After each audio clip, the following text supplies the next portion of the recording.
ኢትዮጵያ ውስጥ የሰላም እጦት በቀጣይነት እየተጋጨን በየተራ እየተጋጨን እንድንኖር ያደረገን ምክንያት አንደኛው ከጥንት የተጣባን ያልተላቀቀን ማንኛውንም የሐሳብ ልዩነት በኃይል የመፍታት ልምምድና ባህል ነው።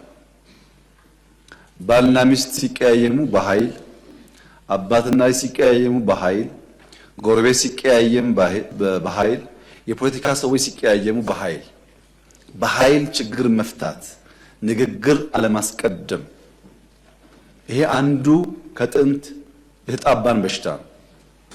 ሁለተኛው ያልተላቀቀን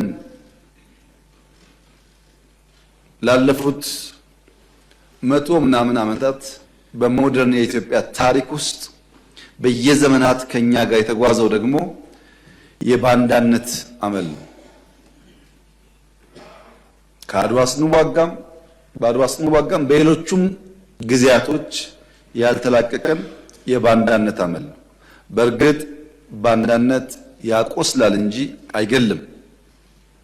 ብዙ ባንዳዎች በተደጋጋሚ ኢትዮጵያን አቁስለዋል፣ ማጥፋት ግን አልቻሉም።